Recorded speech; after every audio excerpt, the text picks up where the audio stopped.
Bukan salat dan puasa, inilah amalan paling disukai Allah dari Nabi Musa. Seperti diketahui Nabi Musa adalah Nabi yang bisa berbicara dengan Allah, Azza wa Jalla, sehingga dijuluki Kalimullah. Kisah beliau paling banyak diceritakan dalam Al-Quran. Setiap kali hendak bermunajat, Nabi Musa akan naik ke Bukit Tursina. Di atas bukit itulah beliau akan berbicara, bertanya dan Allah akan menjawab pada waktu itu juga. Inilah satu kelebihan beliau dari Nabi lainnya. Imam Al-Ghazali dalam kitabnya Mukasyafatul Qulub mengisahkan dialog Nabi Musa dengan Allah, Azza wa Jalla. Berikut kisahnya diceritakan Gus Musa Muhammad dalam satu kajiannya. Wahai Allah, aku sudah melaksanakan ibadah yang engkau perintahkan, manakah antara ibadahku yang engkau senangi, apakah salatku?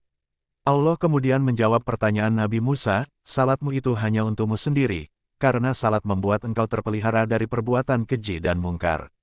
Kemudian Nabi Musa bertanya lagi, apakah zikirku? Allah menjawab, zikirmu itu untuk dirimu sendiri, karena zikir membuat hatimu menjadi tenang. Nabi Musa masih penasaran, apakah puasaku? Allah menjawab, puasamu itu hanya untukmu saja, karena puasa melatih diri dan mengekang hawa nafsumu. Lalu ibadah apa yang engkau sukai ya Rab? Kemudian Allah menjawab, tatkala engkau membahagiakan orang yang sedang kesusahan dengan sedekah, sesungguhnya aku berada di sampingnya. Kisah hikmah. Suatu ketika hiduplah sepasang suami istri yang merasa hidupnya penuh kemiskinan. Saat mereka sedang beristirahat, sang istri bertanya pada sang suami, wahai suamiku, bukankah Musa adalah seorang nabi yang bisa berbicara dengan Tuhannya, Allah?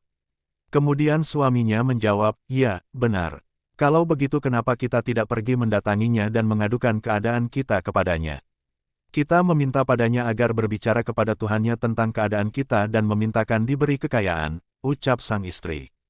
Esok harinya, sepasang suami istri ini mendatangi Nabi Musa dan menyampaikan keinginannya tersebut. Nabi Musa kemudian bermunajat menghadap Allah dan menyampaikan keinginan mereka. Allah berfirman, wahai Musa, katakanlah kepada mereka, aku akan memberikan kepada mereka kekayaan, namun kekayaan itu aku berikan hanya 1 tahun. Dan setelah 1 tahun, akan aku kembalikan mereka menjadi orang miskin kembali. Nabi Musa menyampaikan kepada sepasang suami istri itu bahwa Allah telah mengabulkan permohonan mereka, dengan syarat kekayaan itu hanya berlangsung 1 tahun. Mendengar kabar itu, mereka sangat bahagia. Beberapa hari kemudian datanglah rezeki melimpah dari jalan tidak diduga. Sepasang suami istri itu akhirnya menjadi orang kaya. Melihat keadaannya sekarang, mereka memutuskan untuk menggunakan hartanya membantu orang-orang yang membutuhkan, hingga membangun tempat singgah para musafir. Setahun berlalu mereka terus sibuk bersedekah, membantu para musafir dan memuliakan tamu yang berdatangan. Namun kehidupan mereka pun tetap kaya. Nabi Musa terheran, lalu bertanya kepada Allah seraya berkata, wahai Rab, engkau telah menetapkan syarat kepada mereka hanya 1 tahun. Sekarang, sudah lewat 1 tahun tetapi mereka tetap hidup kaya. Allah berfirman, wahai Musa, aku telah membuka 1 pintu rezeki kepada mereka, tetapi mereka membuka beberapa pintu rezeki untuk hamba-hambaku. Wahai Musa, maka aku titipkan lebih lama kekayaan itu pada mereka. Kemudian Nabi Musa menjawab, Maha suci engkau ya Allah, betapa maha mulia urusanmu dan maha tinggi kedudukanmu, inilah hikmah dan keutamaan orang yang berjihad dengan harta dan membantu kesulitan orang lain.